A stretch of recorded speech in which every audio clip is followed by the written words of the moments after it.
Hi, Peter Boolkah here, and welcome to today's edition of the Transition Guide. Now today we're going to be covering the change curve, and more importantly how the change curve has been playing out in the COVID-19 situation. And I'm going to relate it to me and my business, and perhaps how I've been coping with it all. And in some stages I've been coping better, and others not so well. Now if you like today's video, please sort of share it with other people. Let me know your thoughts in the comments below so that other people can also get value out of it. So the change curve, I remember stage one, shock. Can you believe that? I mean, on the left hand axis we've got morale, energy, performance. On the bottom axis we've got time.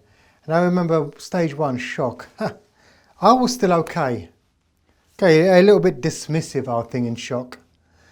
I was, thinking about it wasn't going to be happening to me. I thought it was a bit unusual. We've got this big virus situation in China. Why do we have to build sort of 2 hospital tours in 10 days? I wasn't fully comprehending it. And I was a little bit, oh God, all these people dying. How bad was that? Terrible. But at the same stage, I didn't really perhaps give it the attention it kind of deserved. I just thought of it as being another sort of Chinese-oriented virus, whether it's sort of MERS, SARS, avian flu. I really sort of didn't necessarily give it the respect it needed. Then we move into sort of stage 2, denial. And I was in denial for a while. I saw everything happening, whether it was in China, and to be honest with you, I was, what's the word I'm looking for? I was quite dismissive again still. I was thinking, okay, do you know what? It's in China. It started to get into Europe. But it wasn't really going to take off. I mean, at that stage, our understanding was it was just a flu. And actually warmer temperature would wipe it out, nothing to worry about. So I was thinking, okay, it's not going to come to our country. All's going to be good. Then we move to number 3, anger. It started to come into the UK. We saw some heavy casualties across Europe. And for the first time, I started to think, wow, how did we let this happen? There was talks about the fact that we're going to have to start looking at similar measures that Europe were adopting. And it was then that realization that I was pissed, to be honest, that how did we as a world let it get out of control? And actually I was quite angry at China at the time because there was reports that they'd known about it sort of months earlier and allowed the whole thing to escalate. So yeah, I was blaming everybody else and I was in a pretty bad place. Then we start moving into number 4, bargaining. Now I was brilliant at bargaining. You see, when it comes to bargaining, what does that exactly mean? There's a degree of acceptance about the future. And I got to that point, but I was still hanging on to, okay, well I accept things are going to change and that they're not going to go back to the way that they used to go back, that they used to be. However, I was still holding on to the fact that perhaps some degree of normality would return. To give you an example, I was bargaining with my international travel because a huge portion of my work is international work. And I was thinking, okay, great. The March work would go into April. Don't worry, 3 weeks down the line, we're going to be fine. Or when it came to April, it would go into May. And you're getting the gist of it, aren't you? I thought that things would be okay. I would bargain towards a new future. The challenge was that new future wasn't coming. And that led me to stage number 5, depression.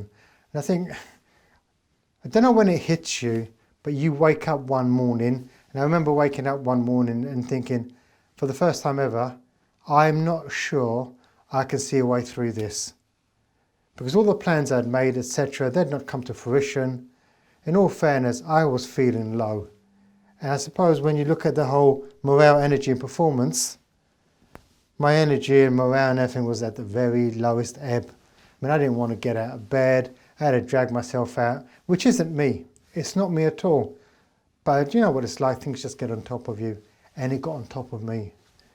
And then it was number 6, that acceptance. Okay, we are where we are. So when countries are going into sort of their 3rd week of sort of 3 weeks of lockdown, so they're entering the sort of third trimester, you kind of think, all right, you know what? We're going to have to start moving forward. Air travel isn't going to return the way it used to anytime soon. We're not going to have access to the public transport we perhaps had. There's going to have to be social distancing for quite a while. And actually, from a work point of view, it's probably going to be a lot of blended working, where we're going to have to start making use of technology and physical travel, and it cannot necessarily be with the same intensity it was before. And only when we get to the stage of acceptance can we then move on to problem solving. Now, I don't think you can problem solve too early. Yes, you can change your business model quite early on, and you can try and move from one business model to another, i.e. if you're a restaurant that doesn't do takeaway orders and all of a sudden you've been shut down, you may choose to then say, okay, well, I'm going to do a different business model. I'm going to perhaps get the meats, etc., and be in the meat business where I'm just going to sell meat. Or the wholesalers going from B2B to B2C, where we're starting to go to the consumers, not the restaurants, because the restaurants are closed. Then you have to move quite quickly. But for most people, for most businesses, if you try to move too quickly, when you haven't gone through this process, you're not going to have the clarity of thought anyway. So your decision making is going to be flawed. And I do believe that really you need to have a good 12 weeks behind you in terms of solid data. And also people need to work things out, okay, how the future is going to look. And in the UK, we started looking at this early March. I do believe by mid-June, we're going to be able to come to some really great problem solving, because we're going to know what problems we need to solve and be able to move forward. And I know I can tell you this, that my business model is drastically changing as I'm going through this, as I'm hearing how the governments around the world are dealing with it, and more importantly, what my life needs to look like going forward.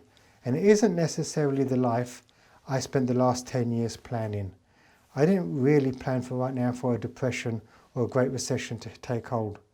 But the reality is it's going to come. We can't avoid it. However, we can move through it. And for so many businesses, actually as you come through this curve, although there is a big crisis out there, there's also a massive opportunity. And that's the bit we have to hold on to. That in every crisis, there is opportunity. We just need to have that clarity of thought to be able to see that. Now, if anything I've discussed today resonates with you, you want to discuss it more, head over to Boolkah.com and get in touch. Thank you for tuning in. And remember, failing to learn is learning to fail. And please stay safe.